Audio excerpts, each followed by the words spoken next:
Hello guys, thumbnail तो सबने देख ही लिया होगा। तो आज हम अपनी इस वीडियो में अपनी पूरी ह्यूमन वैल्यू को कंप्लीट करने वाले हैं बहुत ही कम टाइम में, क्योंकि एग्ज़ाम के लिए सिर्फ कम टाइम बचा है। अभी 3-4 दिन के अंदर ही बीटेक वालों का ह्यूमन वैल्यू का फर्स्ट एग्ज़ाम है।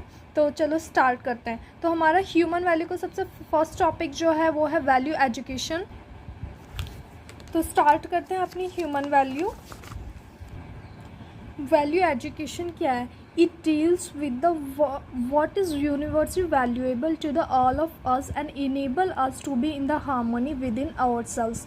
हमारे लिए और ह्यूमन बींग्स के लिए हम कह सकते हैं कि वो क्या चीज़ें हैं जो यूनिवर्सली वैल्यूएबल हैं और जिनकी वजह से हम आवर सेल्व्स मतलब खुद से ही हम हारमनी में रह सकते हैं, कि उसके लिए हमें किसी और चीज़ की नीड नहीं है। तो अदर ह्यूमन बींग्स के साथ और रेस्ट ऑफ द नेचर के साथ, तो हम खुद से ही हारमनी में किस तरीके से रह सकते हैं अदर ह्यूमन बींग्स के साथ, अदर नेचर के साथ विद ये हमें सिखाती है value education. Needs of value education क्या है? अब आती है बात नीड्स की।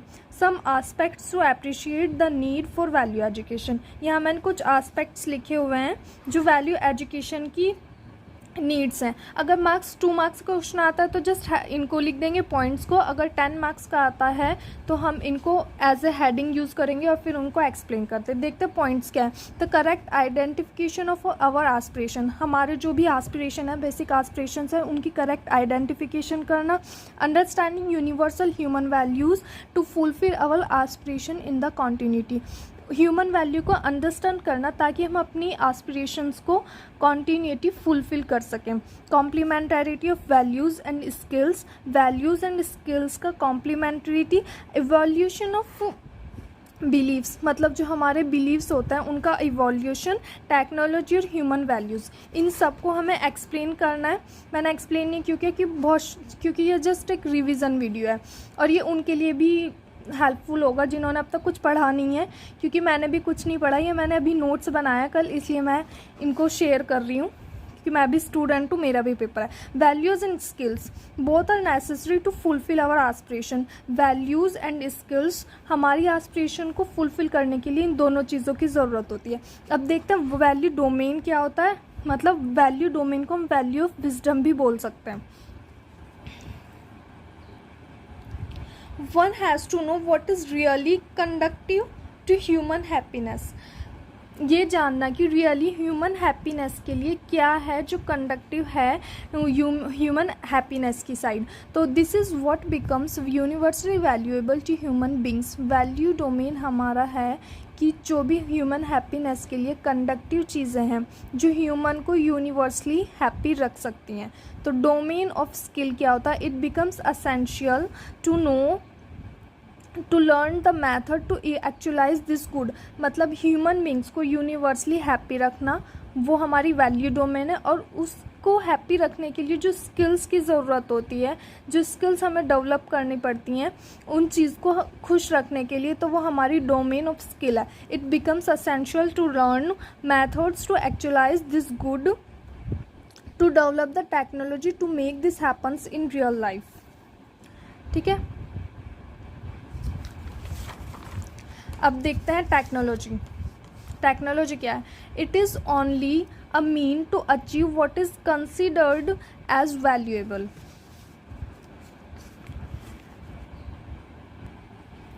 It is only a mean to achieve what is considered valuable for a human being in an effective and efficient manner। Human beings के लिए effective और easy और efficient manner में वो उन चीज़ों को अचीव करना जो humans के लिए वैल्यूएबल है, वही हमारी टेक्नोलॉजी है। It is not with the scope of technology to decide what is valuable. और ये स्कोप ऑफ टेक्नोलॉजी पर डिसाइड नहीं करता कि ह्यूमंस के लिए क्या वैल्यूएबल है। सिर्फ उनका यूज़ करके हम उन चीज़ों को अचीव कर सकते हैं। Technology as a tool work करती है हमारा। तो technical education with value education, हम टेक्निकल एजुकेशन को वैल्यू एजुकेशन के साथ कैसे डील करते हैं? There is a need to supplement technical education with value education. यहाँ एक ज़रूरत है हमारी सप्लीमेंट करने की टेक्निकल और वैल्यू एजुकेशन को। This will enable a human being to decide and pursue what is really valuable. अगर हम टेक्निकल और वैल्यू एजुकेशन को अलग अलग डिस्कस करते हैं तो वो ह्यूमन बीइंग को ये डिसाइड करने में हेल्प करता है कि कौन सी चीज़, क्या चीज़ें हैं जो वैल्यूएबल हैं, that is conductive to human happiness, और जो हमारी ह्यूमंस की हैप्पीनेस के लिए ज़रूरी है, ह्यूमन वेलफेयर के लिए। What is of value to him, मतलब ह्यूमन बींग्स के लिए क्या चीज़ वैल्यूएबल है, उस चीज़ को डिसाइड करने के लिए हमारा टेक्निकल और वैल्यू एजुकेशन को सप्लीमेंट करने की नीड है। Basic guidelines for value education, तो given below are broad guidelines, यहाँ कुछ गाइडलाइंस हैं जो वैल्यू एजुकेशन के लिए बेसिकली हैं। Given are the broad guidelines to decide on what would qualify as an appropriate input in value education. Value education में appropriate input क्या है हमारा, यूनिवर्सल, इनको हम एक्सप्लेन कर देंगे। अगर 10 मार्क्स का है तो ये चीज़ें सबको पता होती हैं। बेसिकली क्या होता है, थियोरेटिकल सब्जेक्ट्स में जो की पॉइंट्स होते हैं वो सही होने चाहिए। अगर की पॉइंट्स हमारे सही हैं और स्टार्टिंग की कुछ डेफिनेशन सही हैं तो हम उसके अंदर एग्जामिनर इतना चेक नहीं करता है। तो universal, rational, natural, verifiable, all encompassing, leading to harmony, इनके अंदर हमें इन वर्ड से जो भी समझ आता है हम वो लिख देंगे, बस की पॉइंट्स हमारे सही होने चाहिए। फिर आती है बात belief. The believes come to us from environment, what we read, see, hear. Believes क्या होता है, बिलीव्स हमारे अंदर, हमारे चारों तरफ जो भी हम देख रहे हैं, सुन रहे हैं, सीख रहे हैं अपने टीचर से, अपने पेरेंट्स से, वही चीज़ें हमारे माइंड में सेट हो जाती हैं और उसी को हम बिलीव्स बोलते हैं। बिलीव्स हमारे अंदर खुद से नहीं होता, मतलब बिलीव्स हमें नेचुरली हमें सीखने के लिए मिलता है। बचपन से लेकर आज तक जो हम सुनते आ रहे हैं हम उसी पर विश्वास करते हैं। तो this is the whole body of belief system. ये जो हमारा जो बचपन से लेकर आज तक हमने जो सीखा पढ़ा किसी भी चीज़ के थ्रू, तो वो हमारा बिलीफ सिस्टम होगा। They usually change with time and different for different person. और बिलीव्स किसी भी सेम सब पर्सनस के लिए एक नहीं होता, सबका अलग अलग बिलीफ होता है। कोई किसी चीज़ में विश्वास करता है, किसी को कुछ सही लगता है, तो ये डिफरेंट पर्सनस के लिए डिफरेंट होता है, ये चेंज होता रहता है विद द टाइम। फिर आती है अंडरस्टैंडिंग। अंडरस्टैंडिंग क्या है, living our lives based on the believes can not ensure happiness for us. Understand है मतलब हमें समझना, चीज़ों को समझना चाहिए, क्योंकि ह्यूमन बींग्स की लाइफ को हैप्पी रहने के लिए बिलीव्स पर डिपेंड नहीं होती, क्योंकि बिलीव्स हमेशा ह्यूमन बींग्स को हैप्पी नहीं रखते, वो उनको अनहैप्पी भी कर देता है। This is very important for us to understand. इसलिए हमें सिर्फ बिलीव नहीं, हमें चीज़ों को अंडरस्टैंड भी करना चाहिए। We can either blindly follow our believes can assumed values. हम ब्लाइंडली अपने बिलीव्स को फॉलो करते रहते हैं और वैल्यूज़ को एज्यूम करते रहते हैं टुवार्ड्स मेकिंग आवर चॉइस, हमारी चॉइस को बनाने के लिए। तो हमें ऐसा नहीं करना है कि जिस पर हमारा विश्वास है हम उसी बेस पर अपनी चॉइस को बनाएं। which are based on understanding of reality and we can ourselves validate them as well। तो हमें कुछ भी डिसाइड करना है तो हमें उन बिलीव्स पर जो हम बचपन से लेकर आज तक सीख रहे हैं उन पर बिल्कुल भी उन चीज़ों को फॉलो नहीं करना चाहिए। हमें हर चीज़ वो फॉलो करनी चाहिए जो हमें अंडरस्टैंड करने से, हमें समझ आने से सही लग रही हो। ये नहीं कि जो हम बचपन से चलता आ रहा है वही फॉलो करेंगे। तो इसलिए जो हमें सही लगता है, जो हमें समझ आ रहा है, उसी चीज़ पर हमें हर चीज़ों को डिसाइड करना चाहिए। हम तभी खुद में रियलिटी से अंदर से मतलब हैप्पी रह सकते हैं। तो ये हमारा अंडरस्टैंडिंग है, चीज़ों को समझना, ना कि जैसे सीखता आ रहे हैं उसी के बेस पर चलना। The content of value education क्या है? The content of value education will be to understand my self. Value education का जो कंटेंट है वो बेसिकली क्या है? अपने आप को समझना, खुद को समझना, अपनी एस्पिरेशंस को समझना, माई हैप्पीनेस, अपनी खुशी को समझना। Understand the goal of human life का जो कॉम्प्रिहेंसली गोल है उसको अंडरस्टैंड करना। Understand the other entities in nature and finally the role of human being in this nature. Human being का नेचर में क्या रोल है, वो क्या चाहता है, उसकी क्या खुशी है, उसके एस्पिरेशंस क्या है, इन चीज़ों को अंडरस्टैंड करना वो हमारा वैल्यू एजुकेशन का कंटेंट आता है। Hence it has to encompass understanding of harmony at various level. और इसके थ्रू हम अपने डिफरेंट लेवल्स पर हार्मनी को प्रोड्यूस कर सकते हैं। Namely individually, family, society, nature, family के नेमली, इंडिविजुअली, हर चीज़ के बेस पर हम हार्मनी प्रोड्यूस कर सकते हैं। तो यही सब हमारा कंटेंट है वैल्यू एजुकेशन का। इसके बाद देखते हैं our relation with the things around us. जो भी हमारी चारों तरफ हमें चीज़ें दिखती हैं उसके साथ हमारा क्या रिलेशन है। Those things we live with and there is a need for us to understand our relationship with all of these things. जो भी चीज़ें हमें अपने अराउंड दिखती हैं, जिनके साथ हमेशा हम रहते हैं, उन चीज़ों के साथ हमारा क्या रिलेशनशिप है, उन चीज़ को अंडरस्टैंड करना। तो इसका एक छोटा सा डायग्राम है। ह्यूमन बीइंग, नेचुरल, एग्जिस्टेंट, मतलब नेचर में जो भी एग्जिस्ट करता है, वो ह्यूमन्स हों, एनिमल्स हों, प्लांट्स हों, कुछ भी हो, उनका ह्यूमन बींग्स के मतलब हमारे साथ क्या पार्टिसिपेशन है, हम उनसे क्या लेते हैं, क्या देते हैं, और वो हमसे क्या लेते, क्या देते हैं।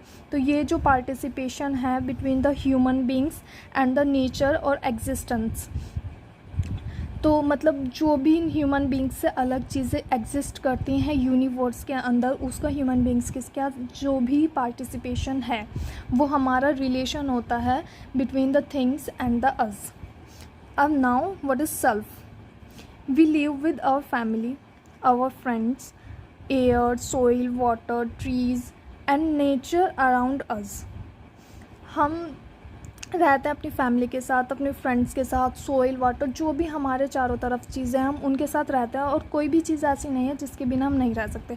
And we want to understand our relationship with all of these. तो इसलिए हमें उन चीज़ों के साथ अपना रिलेशनशिप को अंडरस्टैंड करना चाहिए, उनकी कीमत का हमें पता होना चाहिए। Understanding of all these is to be done by the self. और इन चीज़ों को अंडरस्टैंड करना ही सेल्फ कहलाता है। मतलब खुद से अपने अराउंड जो भी है उस चीज़ के साथ जो हमारा रिलेशन है उसको अंडरस्टैंड करना, वो हमारे सेल्फ के थ्रू होता है। To understand my relation with all these I need to start observing inside. In अपने अराउंड जो भी चीज़ें हैं उनके साथ अपना रिलेशन अंडरस्टैंड करने के लिए हमें अपने अंदर से खुद को ऑब्जर्व करना होगा। व्हाट इज़ सेल्फ एक्सप्लोरेशन और इसका पर्पज़ क्या है? The process is to find out what is valuable. वो प्रोसेस जो हमें बताता है कि क्या चीज़ें वैल्यूएबल हैं।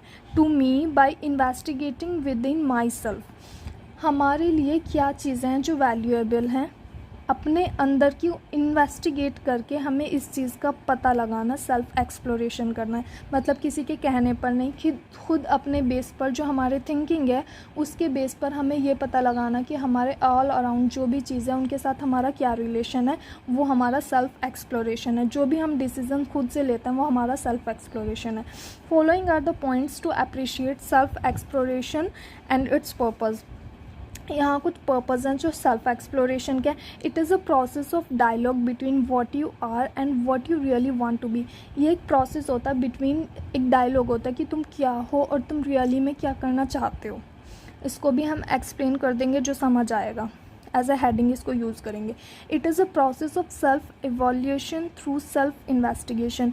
सेल्फ को इवोल्यूट करना थ्रू द सेल्फ, मतलब खुद से ही इन्वेस्टिगेट करके, ये प्रोसेस, इसको भी एक्सप्लेन करना है। तो ये हो गया। उसके कुछ पॉइंट्स हैं। It is a process of knowing one self and through that knowing the entire existent. ये एक प्रोसेस होती है खुद को जानने की और उसके बाद पूरे एंटायर एग्जिस्टेंट, पूरे नेचर को अंडरस्टैंड करने की। It is a process of recognising one's relationship with every unit in existence and fulfilling it. ये एक प्रोसेस होती है रिकॉग्नाइज करना, मतलब पहचानना कि किसी एक का किसी इस पूरे एग्जिस्टेंस में क्या रिलेशन है किसी अदर के साथ। It is a process of knowing human conduct. Human conduct की प्रोसेस को जानना, ह्यूमन कैरेक्टर को जानना और उसके अकॉर्डिंग उसके साथ बिहेव करना, उसके साथ रहना। अगर हमारे पास सपोज़ करो कोई अदर ह्यूमन बीइंग है तो हमें उसका कैरेक्टर, उसका नेचर जान के उसी तरीके से उसके साथ रहना। It is a process of being in harmony in one self. ये एक प्रोसेस है जिसमें हम खुद को हार्मनी फील कराएं, हार्मनी और पूरे एंटायर सिस्टम के साथ। It is a process of identifying our innateness and moving towards self-organization and self-expression. Innatness स्वात्वा, सेल्फ ऑर्गेनाइजेशन स्वतंत्रता एंड सेल्फ एक्सप्रेशन स्वराज्य. तो ये चीज़ें हमारी ह्यूमन वैल्यू में ड्यूरिंग द एग्जामिनेशन अगर हम इनका हिंदी वर्ड मीनिंग्स लिखते हैं तो ये बहुत मतलब ये यूज़फुल होती हैं क्योंकि हिंदी में यूज़ की जाती हैं. ह्यूमन वैल्यू के अंदर हिंदी वर्ड्स ये यूज़ किया जाता है. अब स्वतंत्रता क्या है? बीइंग सेल्फ ऑर्गेनाइज्ड, मतलब सेल्फ ऑर्गेनाइज्ड बनना. Being in harmony in oneself, खुद से हारमनी में रहना, मतलब अपनी मर्ज़ी से अपने आप को खुश रखना, जो तुम चाहते हो वो करना. स्वराज्य क्या है? Self expressions, self extensions. Living in harmony with others, स्वराज्य मतलब अपना आप तो हारमनी में रहना ही है, उसके साथ साथ अदर्स के साथ भी हारमनी में रहना. दस participation towards harmony in the wool existence, तो अपने वूल जो भी पूरा नेचर एग्जिस्ट करता है उसमें हारमनी को प्रोड्यूस करना. The content of self exploration, self exploration की दो कंटेंट है, desire and programme. What is my basic aspiration? Desire is what is my basic aspiration, मैं बेसिकली चाहता क्या हूँ. Programme, what is the process to fulfil this basic aspiration, और इस aspiration को जो भी मेरी बेसिक नीड है, ज़रूरत है, एस्पिरेशन है, उसको फुलफिल करने के लिए मुझे किन प्रोसेस की ज़रूरत है. Now the process of self exploration. whatever is stated as a proposal, कुछ भी हमारा एज ए प्रपोजल आ रहा है तो हमें उसमें क्या करना है. Don't start by assuming it to be true और फॉल्स. उसको अगर हमारे पास कोई भी प्रपोजल आ रहा है, कुछ भी है, तो हमें उसे एज ट्रू और फॉल्स डायरेक्टली एज्यूम नहीं करना है. ठीक है. Verified on your on right, उसको अपने खुद के तरीके से वेरीफाई करना है. डोंट जस्ट एक्सेप्ट और रिजेक्ट इट, ये नहीं है कि तुमने उसे डायरेक्ट एक्सेप्ट कर लिया किसी के कहने से, डायरेक्ट रिजेक्ट कर दिया. Don't try to verify on the basis of scriptures, जो उसमें लिखा है उसको उसके बेस पर वेरीफाई नहीं करना है, जस्ट उसको अंडरस्टैंड करना है. Not on the basis of instruments, जो इंस्ट्रूमेंट्स हैं उसके बेस पर भी डिसाइड नहीं करना है. Not on the basis of other, किसी अदर चीज़ के उसको देखकर फिजिकली हमें डिसाइड नहीं करना है कि क्या चीज़ है क्या गलत है. एक्चुअली हमें उसको अंडरस्टैंड करना है, उसकी वैल्यू को अंडरस्टैंड करना है, तब उस पर डिसीज़न लेना है. Firstly verify the proposal on the basis of our natural acceptance. जैसे इसमें भी कहा है कि सबसे पहले उस प्रपोजल को बेसिकली अंडरस्टैंड करो, जो नेचुरली एक्सेप्टेंस तुम्हें लग रहे हैं कि वो सही है या गलत है, उस चीज़ पर उसे वेरीफाई करो. Secondly live according to the proposal to validate its experimentally. पहले उसको एक्सपेरिमेंटली यूज़ करो, फिर उस पर decision low.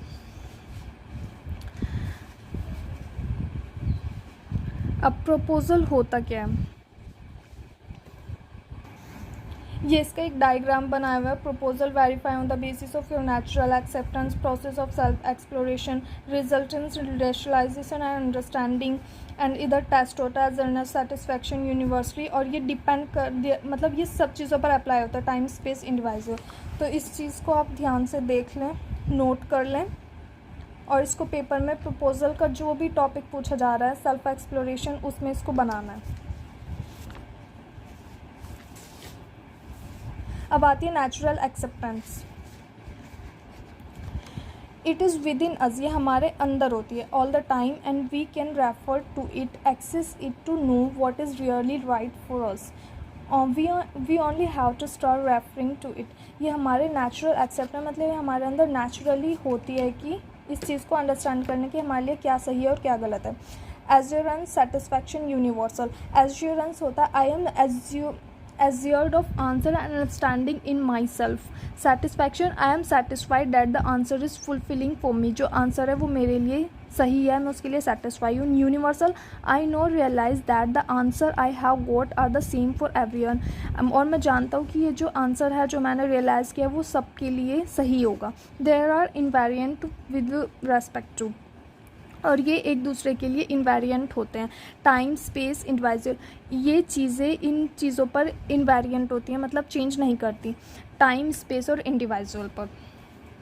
What is it that all human beings basically want, वो क्या चीज़ हैं जो बेसिकली ह्यूमन बींग्स को ज़रूरत होती है, जैसे कि our basic aspiration, continuous happiness and prosperity. Happiness क्या होता है? द स्टेट और situation in which I live if there is harmony in it, एक ऐसी सिचुएशन जिसमें मैं रहता हूँ, अगर उसमें एक हारमनी है, then and I like to be in that state, और मैं हमेशा उसी स्टेट में रहना चाहूँगा, तो वही हमारी हैप्पीनेस को प्रोड्यूस करती है। प्रॉस्पेरिटी क्या होता है? It is the feeling of having और making available more than required physical facilities. हमारे पास कोई भी फिजिकल फैसिलिटीज़ है तो हम उस पर ये नहीं होते कि हमारे पास बस काफ़ी है, हमें हमेशा जितना होता है उससे ज़्यादा नीड होती है। जैसे लोगों के पास कितना भी पैसा हो जाए, हमेशा चाहता हो कि उसके ऊपर और पैसा है। तो प्रॉस्पेरिटी जो होती है हमारी फिजिकल फैसिलिटीज़ जो भी होती हैं हमारी, उससे रिलेट करती है। Now wealth, it is a physical thing. जो वेल्थ ऑफ फिजिकल थिंग है, इट मीन्स हैविंग मनी और having a lot of physical facilities और बोथ। फिजिकल फैसिलिटीज़ और मनी का होना हमारा वेल्थ के अंदर आता है। Need for fulfilment of aspirations of every human being, the basic pre requirements to ensure happiness and prosperity for human beings. Happiness के लिए ह्यूमन बींग्स के अंदर कौन सी चीज़ें होती हैं जो उसको हारमनी में रखती हैं? Right understanding, relationship and physical facilities. जो रिलेशनशिप है बेस्ड है ह्यूमन बींग्स के ऊपर, फिजिकल फैसिलिटीज़ हैं वो rest of the human beings, मतलब पूरे नेचर के ऊपर ह्यूमन बींग्स को छोड़कर। राइट अंडरस्टैंडिंग प्लस रिलेशनशिप हमारा म्यूचुअल फुलफिलमेंट होता है। Right understanding and physical facilities हमारा म्यूचुअल प्रॉस्पेरिटी होता है। राइट अंडरस्टैंडिंग क्या है? We have to study our self. Right understanding मतलब किसी भी चीज़ को ऑब्जर्व करने के लिए हमें खुद को अंदर से स्टडी करना होगा, अपने बेस पर हम किसी चीज़ का डिसीजन ले सकें। Relationship, we have to study family, हमें अपनी फैमिली को स्टडी करना होगा, समझना होगा, सोसाइटी को समझना होगा। Physical facilities, we have to study nature and existence, हमें ह्यूमन बींग से अलग अपनी पूरी नेचर में जो भी कुछ एग्जिस्ट करता है उन सब चीज़ों के बारे में सोचना है। These can be called as levels of our living, और ये हमारे लेवल्स होते हैं हमारी लिविंग के। हमारी राइट अंडरस्टैंडिंग होना, खुद के लिए सोचना, रिलेशनशिप अपने रिलेटिव्स के लिए सोचना, और फिजिकल फैसिलिटीज़ मतलब अपने रिलेटिव्स और सोसाइटी से अलग, ह्यूमन बींग से अलग पूरी नेचर के बारे में अंडरस्टैंड करना। नेचुरल एक्सेप्टेंस हो गया। Now the levels of living in myself, living in family, living in society and living in nature and existence। ये living के मतलब जीवन के 4 स्टेप्स हैं। our state today, आज हमारी क्या स्टेट है? today in order have happiness and ensure its continuity, आज हम खुश रहने के लिए और हमेशा इस खुशी को चाहते हैं ताकि खुशी बनी रहे। We need to ensure harmony in all its state and situation. अगर हम चाहते हैं कि हम हमेशा खुश रहें तो उसके लिए हमें हारमनी में, हर हाल में हारमनी में रहने की ज़रूरत है। Which means we need to understand all these 4 levels of our living, और उस हारमनी में रहने के लिए हमें इन 4 लेवल्स को अच्छे से अंडरस्टैंड करना होगा। If we ignore any of these, अगर हम इनमें से कोई भी एक इग्नोर करते हैं, the continuity of happiness at that level can not be ensured, तो हम अपनी हैप्पीनेस में कॉन्टीन्यूटी नहीं बना सकते। तो इन चारों लेवल्स को हमें अच्छे से फॉलो करना है, अंडरस्टैंड करना है, उनकी बेसिक नीड्स को समझते हुए डिसीजंस लेना है। तो ये हमारे 4 लेवल्स हैं जिनका डायग्राम है। To understand human beings as a coexistence of body and I, a human beings is a coexistence of body and jeevan means I. Jeevan refers to itself as I, जो जीवन है वो रेफर्स करता है I को। Everything which we choose, decide and perform an activity with the knowledge, जो भी हम कुछ परफॉर्म करता है, डिसाइड करता है, एक्टिविटी करते हैं जिस भी नॉलेज के साथ, दैट इज़ इट आई। वो नॉलेज जो होती है वो हमारे अंदर से आती है, उसको हम आई से रेफ़र करते हैं। वो इज़ परफॉर्मिंग दिस एक्टिविटीज़, मतलब वो आई होता है जो ऑल इन चीज़ों को एक्टिवेट करने के लिए जो हमारी नॉलेज होती है वो हमारी आई से रिलेट करती है। A body does work on the base of decision taken by the I, हमारी बॉडी है जो कुछ भी वर्क करती है वो जो आई डिसीजन लेता, सेल्फ लेता है डिसीजन, उससे उसके बेस पर वर्क करती है। We use our body to perform such activities, हम अपनी इन एक्टिविटीज़ को परफॉर्म करने के लिए हम बॉडी का यूज़ करते हैं. And the choice, the decision and the manner in which to perform these activities और are all done by the jeevan identify by itself. कुछ भी हमें एक्टिविटीज़ करती हैं तो वो जो एक्टिविटीज़ करने का जो डिसीज़न आता है, आइडिया होता है, वो जो परफॉर्म करता है वो आई परफॉर्म करता है, और जो उसको एक्टिवेट करती है वो हमारी बॉडी होती है. तो बॉडी हमारी अकॉर्डिंग टू आई वर्क करती है. So the human being is को एग्जिस्टेंस ऑफ बोथ. तो जो ह्यूमन बीइंग होता है वो को एग्जिस्टेंट होता है बोथ बॉडी का एंड आई का. The distinctions between and I and body, कुछ डिफरेंस है जो आई में और बॉडी में. जो आई है वो trust, respect, body of food, clothing इसकी नीड होती है. Happiness, physical facilities, continuous, temporary, qualitative, quantitative, right understanding, food, clothing etcetera, desire, thinking etcetera, breathing, heart beat etcetera, concise, physiochemical. मतलब ये नॉन मटेरियल होती है, material होती है, feeling से रिलेटेड होती है, फिजिकली वर्क करती है. तो हमारा डिफरेंस भी पूछा जा सकता है आई और बॉडी में, और इनका कोरिलेशन भी पूछा जा सकता है. तो इन्हीं पॉइंट्स को मिलाकर आप बहुत बड़ा 2-3 पेज का आंसर भी लिख सकते हैं आई और बॉडी से related. All our activities, human beings की जो भी एक्टिविटीज़ होती हैं तो वो किस टाइप से वर्क करती है ह्यूमंस. तो activities going in the self, activities जो होती हैं वो सेल्फ में होती हैं, आई और बॉडी दोनों में होती हैं, और जो बॉडी में होती है. तो इस चीज़ को ध्यान से देख लें. अभी ज़्यादा टाइम नहीं है एक्सप्लेन करने को, तो इसको अंडरस्टैंड करें खुद से रोक कर वीडियो.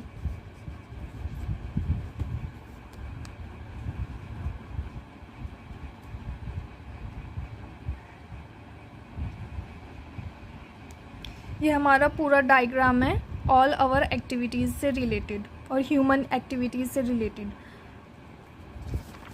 तो हमारा नेक्स्ट टॉपिक आता है body as an instrument of I. जो बॉडी वो एक इंस्ट्रूमेंट है आई का. I means self.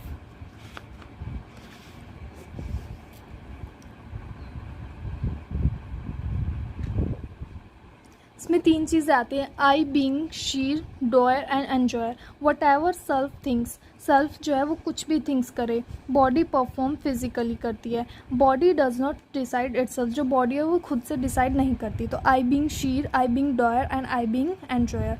तो प्यूपिल, आई बीइंग शीर से क्या मतलब होता है. Pupil are involved in various activities like seeing and understanding while watching television, reading a book, thinking or listening to something talk. अगर कोई भी ह्यूमन बीइंग कुछ चीज़ देख रहा है, मतलब सपोज वो किसी टीवी को देख रहा है, तो उसे देख भी रहा है और हैंड टू हैंड उसे अंडरस्टैंड भी कर रहा है, तो वो आई बीइंग शीर हो जाता है. उसमें हमारी बॉडी और आई दोनों वर्क करती हैं. I being doer, when the self sees and understand something, जब कोई भी ह्यूमन बीइंग कुछ देख रहा है और उसको अंडरस्टैंड कर रहा है उससे, it will be I who decide what is to be done and what is not to be done. और उसको देखने के बाद ये डिसाइड करना कि क्या सही है क्या गलत है, वो आई डिसाइड करता है. ओके तो इस केस में जो आई है वो डॉयर बन जाता है. I being enjoyer, while looking at a scene, अगर हम किसी चीज़ को देख रहे हैं, उसको कैप्चर कर रहे हैं उसकी इमेज को, और हम फील कर पा रहे हैं कि ये इंजॉयफुल है या नहीं है, वो हमारी आई बीइंग एन्जॉयर के अंदर आता है. While looking at a scene and capturing its image, I is the only one at this point who sees and does it. I appreciate and enjoys the pictures when it sees it. Sensation क्या होता है. The flow of sensation. The flow today is from outside to inside. आजकल जो भी flow है वो outside से inside है. Based on sensation through are set thoughts, sensation के बेस पर हमारे थॉट्स सेट होते हैं. And based on these thoughts, और उन थॉट्स के बेस पर जो इन सेंसेशन पर बेस होता है, विद डिज़ायर और सेट, उस पर हमारा डिज़ायर सेट करता है. जो भी थॉट्स होते हैं वो सेंसेशन पर बेस होते हैं और उन थॉट्स के ऊपर हमारा डिज़ायर बेस होता है. This means we are enslaved by the thoughts and sensation. इसका मतलब यह है कि अनस्लेव्ड हैं हम थॉट्स और सेंसेशन के साथ.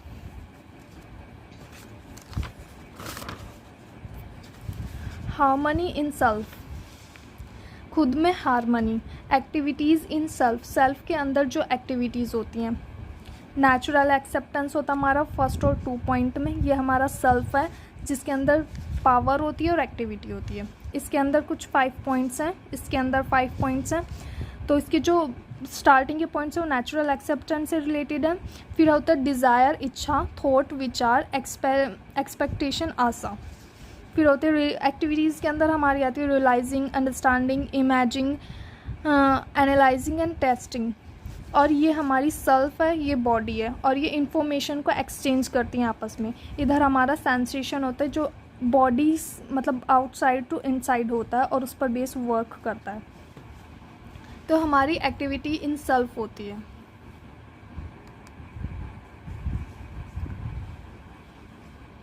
Realisation, it means to be able to see, to realise,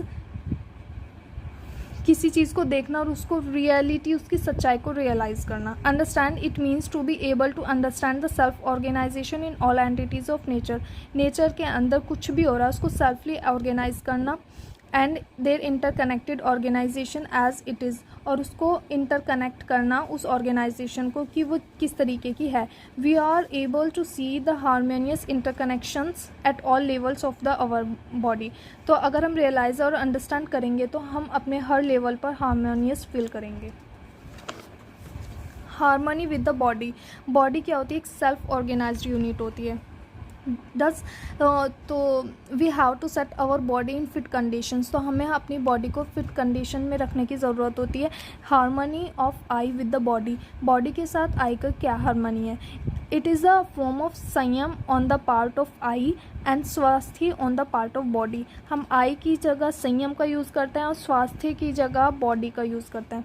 तो ये हमारा इसका डायग्राम है, human being, harmony, self, body. संयम क्या होता है? Self regulation, the feeling of responsibility in the self for nurturing, protection and right utilisation of the body. Body को राइट यूटिलाइज करने के लिए, उसका अच्छे से यूज़ करने के लिए हमें रेस्पॉन्सिबिलिटी होनी चाहिए हमारी आई के अंदर। Swasthya, the body acts according to need of I, body का एक आई की नीड के हिसाब से वर्क करना। There is harmony among the parts of body, तो जिससे कि वो बॉडी के डिफरेंट पार्ट्स में हारमोनी क्रिएट हो सके। So swasthya is the condition of body where every part of the body is performing its expected function. तो स्वास्थ्य एक बॉडी की वो कंडीशन है जिसकी वजह से वो आई के बेस पर अच्छे से डिसीजंस ले सके।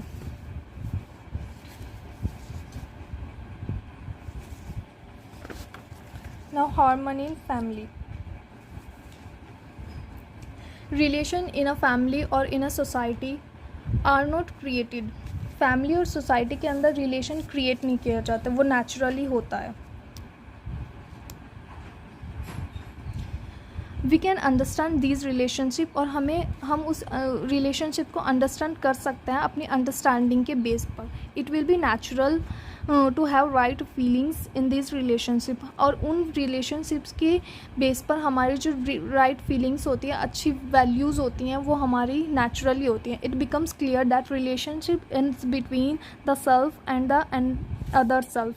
जो हमारा रिलेशनशिप होता है आई का आई के साथ, मतलब एक सेल्फ का दूसरे सेल्फ के साथ, वो हमारा फैमिली रिलेशनशिप होता है। And the feeling are also between I and I, और उन दो आई के बीच में हमारी एक रिलेशनशिप की फीलिंग्स भी होती हैं। Mutual fulfilment, it is the natural outcome of the relation correctly recognised and lived. एक रिलेशन का करेक्टली रिकॉग्नाइज करना, वो जो हमारा आउटकम आता है ना, वो हमारा म्यूचुअल फुलफिलमेंट होता है। जस्टिस क्या होता है? It is the recognition of values in relationship के अंदर वैल्यूज़ को रिकॉग्नाइज करना, उनको पहचानना, उन देयर फुलफिलमेंट, उनकी ज़रूरत को पहचानना। And the right evolution of the fulfilment resulting in mutual happiness, और अगर वो उनकी जो ज़रूरत है उसको फुलफ़िल करना, वो हमारी म्यूचुअल हैप्पीनेस के अंदर आता है, जिसे हम उभय तृप्ति भी बोलते हैं। Process of ensuring justice, self relationship होता है सेल्फ के साथ। फैमिली के अंदर हमारा सेल्फ का सेल्फ के साथ रिलेशन होता है। तो इसका एक डायग्राम है, सेल्फ का सेल्फ के साथ relationship, recognise the values feelings in relationship, fulfilment of values, evaluate the fulfilment of values, mutual happiness. अगर ये डायग्राम्स जस्ट याद कर लिए ना तो इनके बेस पर आप 2-3 पेज आराम से लिख सकते हो। Now values of feelings in human relationship के अंदर आई के साथ जो भी रिलेशन होता है उसमें क्या क्या वैल्यूज़ होती हैं, क्या क्या फीलिंग्स होती हैं। ट्रस्ट, विश्वास, रिस्पेक्ट, मतलब किसी की रेस्पेक्ट करना, affection, care, guidance, reverence, glory, gratitude, love, ये सारी हमारी ह्यूमन रिलेशनशिप में फीलिंग्स होती हैं। अफेक्शन और स्नेह जिसे हम कहते हैं, इसमें इंपॉर्टेंट पॉइंट है affection. Affection is a feeling of being relating to the other. Affection एक फीलिंग है किसी अदर के साथ रिलेट करने की। Affection comes when I recognise that we both want to make each other happy. Affection हमारा जब आता है जब हम किसी भी दो ह्यूमन बींग्स वो चाहते हैं एक दूसरे को खुश रखना सिमिलर वे में। The feeling of acceptance of the other as one's relative is the feeling of affection or स्नेह in relationship. Then harmony in the society. Relationships are not limited in the family. जो relationships होते हैं वो ये नहीं है कि सिर्फ वो फैमिली में ही रिलेटेड हैं, but extend to the include और द ह्यूमन बींग्स। वो रिलेशनशिप हमारे पूरे ह्यूमन बींग्स में एक्सटेंडेड होता है, मतलब सबसे हमें एक रिलेशनशिप बनाकर रखना चाहिए। Harmony in society leads to an undivided society. Society के अंदर हारमोनी जो होती है वो लीड करती है एक अनडिवाइडेड सोसाइटी को, मतलब एक सोसाइटी को हमेशा एक साथ रहना चाहिए। When we feel related with each and every human being, जब हम एक दूसरे के साथ अच्छे से रहते हैं तो हम हारमोनी क्रिएट करते हैं। Our natural acceptance, however, is for relatedness with all, and we can very naturally expand into the word family. This is the basic of undivided society. और undivided society को हम अखंड समाज भी बोलते हैं। मतलब जिस सोसाइटी में एक दूसरे के साथ अच्छे से रहना, अच्छे से बिहेव करना, उसको हम अनडिवाइडेड सोसाइटी कहते हैं कि पूरी सोसाइटी को एज ए फैमिली बिहेव करना। The feeling of relatedness with all, हमेशा एक दूसरे के साथ रिलेट होने की फीलिंग्स को इस सोसाइटी में मेंटेन करना हमारा अखंड समाज कहलाता है। ठीक है। What will be conducted to harmony in the society. हाँ, सोसाइटी के अंदर हारमोनी को बनाए रखने के लिए क्या क्या चीज़ें ज़रूरत है। Right understanding, prosperity, fairness, coexistence. Diagram को अच्छे से देख लो और बना देना, नोट कर लेना इसको कॉपी में।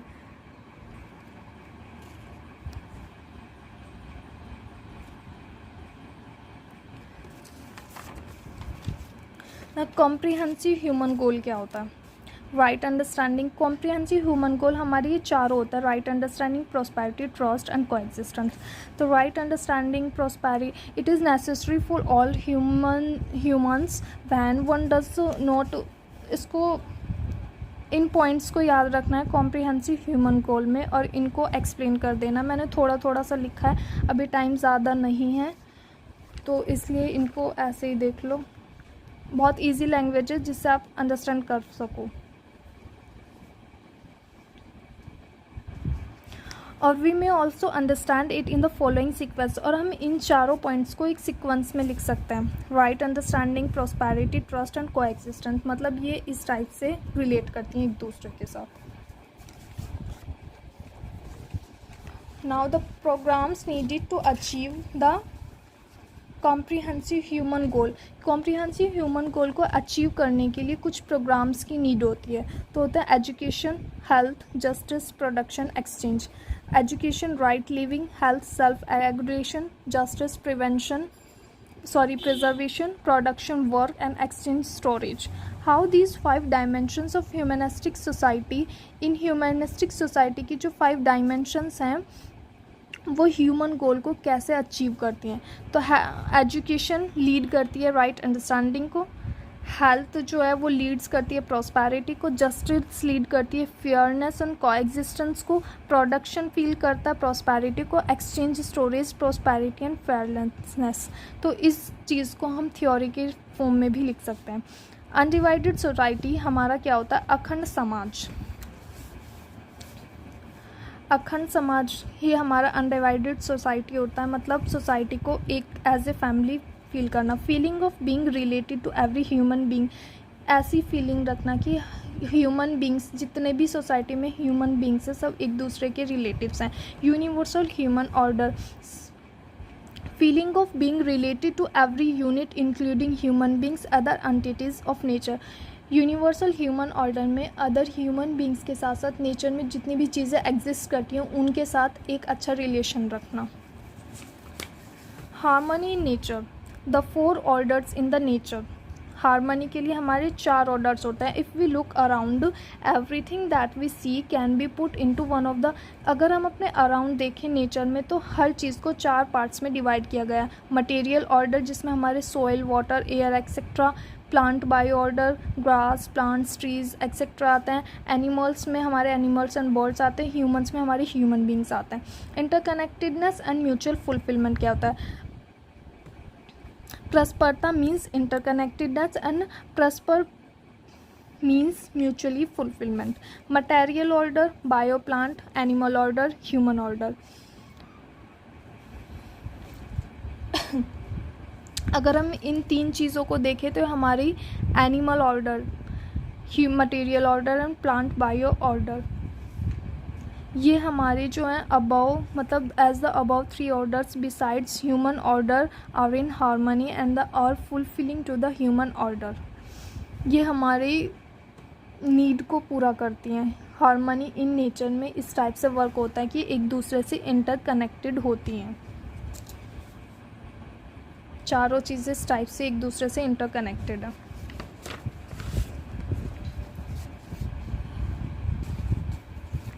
और ये जो हमने 4 अभी चीज़ें पॉइंट्स पढ़े हैं उनको अगर हम things, activity, innateness, natural characteristics, basic activity और कॉन्फॉर्मेंस, इनके बेस पर हम इनको और अच्छे से जान सकते हैं। We have to know about these 4 orders as things, activity, innateness, basic और natural characteristics, basic activity and conformance. Sorry. Harmony in existence क्या होता है? स्पेस। हार्मनी इन एग्जिस्टमेंट मतलब जो भी हमें एग्जिस्ट है, सब कुछ, एवरीथिंग, उसमें आता है space. Whole empty area which we see observe around us is known as to be space. जो भी एरिया हम अपने चारों तरफ देखते हैं वो हमारा स्पेस होता है। एम्प्टी एरिया मीन्स तुम्हारे और फ़ोन के बीच में जो भी स्पेस है, एम्प्टी स्पेस है, वो हमारा स्पेस होगा। There are 2 kinds of relatives in existence, space and units.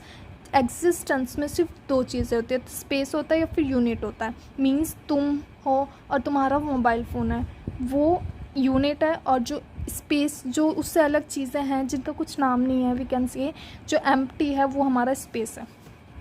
Existent natural submerge into space. जो एग्जिस्टेंस होता है वो नेचुरली सबमर्ज होता है स्पेस में। जो एग्जिस्टेंट है, यूनिट है, वो सबसेट ऑफ स्पेस है। Nature 4 orders, material, plants, bio और प्राणिक, एनिमल्स एंड ह्यूमन ऑर्डर, ये हमारे नेचर के अंदर आता है। और एग्जिस्टेंस में हमारा जो नेचर होता है वो सबमर्ज होता है स्पेस में। एग्जिस्टेंस क्या होता है? इसमें 2 चीज़ें होती हैं, यूनिट्स, स्पेस। यूनिट क्या होता है? लिमिटेड होता है। स्पेस अनलिमिटेड होता है। ये एक्टिव चीज़ होती है, नॉन एक्टिव एक्टिविटी होती है। ये एनर्जी होती है, इसमें एनर्जी इक्विलिब्रियम होती है। Each unit recognise and fulfil its relation with other. हम किसी भी हर यूनिट को रिकॉग्नाइज करते हैं, उसको पहचानते हैं और उसका किसी अदर यूनिट के साथ रिलेशन हमें पता होता है। रिफ्लेक्टिंग टार्ड, और जो स्पेस होता है वो ट्रांसपेरेंट होता है। सेल्फ ऑर्गेनाइज होती है। सेल्फ ऑर्गेनाइजेशन इज़ अवेलेबल, यहाँ सेल्फ ऑर्गेनाइजेशन अवेलेबल होती है। Values in different dimensions of human living, utility value and artistic value. The participation of human being in ensuring the role of physical facilities in nature, protection and providing mean for the body. जो भी physical facilities का nature में role होता है, utility value उस चीज़ को ensure करती है। The participation of human being in ensuring the value of physical facilities to help and preserve its utility, और उस यूटिलिटी को जो हेल्प करती है, उसकी प्रिजर्व करती है, वो आर्टिस्टिक वैल्यू होती है। आर्टिस्टिक वैल्यू यहाँ तक तो हमें ये वाली सेम लाइन लिखनी है और उसके आगे to help and preserve its utility means अगर यूटिलिटी वैल्यू है तभी आर्टिस्टिक वैल्यू एग्जिस्ट करेगी. Artistic value depends upon the utility value means artistic value जो है वो डिपेंड करती है हमारी यूटिलिटी वैल्यू के ऊपर. अगर ये है तो ये होगी, अगर ये नहीं है तो ये भी नहीं हो, मतलब अगर ये नहीं है तो ये भी नहीं होगी, ये है तो ये भी होगी. Universal values they are the truths of existence and और ऑलवेज देयर. एग्जिस्टेंस होता है इस चीज़ की सच्चाई जो होती है हमारी यूनिवर्सल वैल्यू से रिलेट करती है. The values are not to be enforce through fear. The values are not to be enforced through greed. The values are not to be enforced through blind faith और आस्था जिसे हम बोलते हैं. ठीक है. The definiteness of ethical human conduct can be understood in term of following. एक ethical human conduct होता है जिसकी definiteness को हम 3 पार्ट्स में अंडरस्टैंड कर सकते हैं. वैल्यू मूल्य, पॉलिसी नीति, कैरेक्टर क्राइटेरिया. अब आती है एथिक्स क्या होता है. The definiteness of human conduct in term of values policies. और human conduct ethical human conduct की डेफिनेटनेस को अगर हम इन 3 चीज़ों में स्टडी करते हैं तो वो हमारा एथिक्स होता है. एथिकल कंडक्ट क्या होता है. The ethical conduct is self satisfying, people friendly, eco friendly and universal होता है. जो हमारा एथिकल कंडक्ट है तो वो सेल्फ सेटिस्फाइंग होता है, पीपल फ्रेंडली होता है, इको फ्रेंडली होता है और यूनिवर्सल होता है ethical conduct. Implications of value based livings. जो वैल्यू बेस्ड लिविंग्स हैं उनकी जो इम्प्लीकेशंस है. The implication of value based livings can be studied in the following terms. हम वैल्यू बेस्ड लिविंग्स जो होती हैं उनकी इम्प्लीकेशन को इन पॉइंट्स में स्टडी कर सकते हैं. At the level of family, at the level of society and the nature. Holistic alternative क्या होता है. It is the universal human order. ये एक यूनिवर्सल ह्यूमन ऑर्डर होता है जिसको हम स्वराज्य भी बोलते हैं. Which will be sustainable as well as conductive to fulfil the basic human aspiration. एक ऐसा स्वराज्य जो बेसिक ह्यूमंस की बेसिक एस्पिरेशन को फुलफिल करने से रिलेटेड होता है ह्यूमन बींग्स के लिए, वो हमारा हॉलिस्टिक अल्टरनेटिव होता है. The understanding of harmony gives the basic and framework of humanistic education and humanistic constitution. दो हारमनी को अंडरस्टैंड करना हमारा फ्रेमवर्क होता है ह्यूमनिस्टिक एजुकेशन का, ह्यूमनिस्टिक कॉन्स्टिट्यूशन का. ह्यूमनिस्टिक एजुकेशन क्या है. In which the human beings are able to understand their physical need. ह्यूमनिस्टिक एजुकेशन वो होती है जिसमें ह्यूमन बींग्स अपनी फिजिकल नीड को अंडरस्टैंड कर सके करेक्टली और उनको प्रोडक्शन सिस्टम में ला सकें. ह्यूमनिस्टिक कॉन्स्टिट्यूशन प्रिंसिपल क्या होता है. Working towards the comprehensive human goal and developing the competence. Comprehensive human goal के लिए वर्क करना और कॉम्पिटेंस को डेवलप करना for ethical human conduct will be among the salient directive principle of humanistic constitution. इस चीज़ को हम प्रिंसिपल बोलते हैं ह्यूमनिस्टिक कॉन्स्टिट्यूशन का. प्रोफेशनल एथिक्स क्या होता है. It means to develop professional competence with ethical human conduct. Develop professional competence को डेवलप करना एथिकल ह्यूमन कंडक्ट के साथ. Professional competence with the ethical human conduct वो हमारा प्रोफेशनल एथिक्स में आता है. Ethical human conduct means definiteness of human conduct which is the foundation of professional ethic. और ह्यूमन कंडक्ट मीन्स होता है definite of human conduct which is the foundation of the professional ethics. ये छोटी छोटी points 2 marks में आ सकते हैं. और हॉलिस्टिक अल्टरनेटिव पर अगर सब कुछ पूछा जाता है तो सब कुछ लिखना है. इसका लास्ट है एक डायग्राम ह्यूमन ट्रेडिशन. तो इसको आप किसी भी क्वेश्चन में ह्यूमन बीइंग से रिलेटेड कुछ भी क्वेश्चन हो उसमें बना देना. Human tradition, human conduct, human education, human order and human constitution. इसमें ये 4 पॉइंट्स आते हैं. तो इसके साथ हमारी वीडियो का एंड होता है. Thank you, bye bye. और अगर वीडियो लाइक हो तो please subscribe and like the video. Thank you.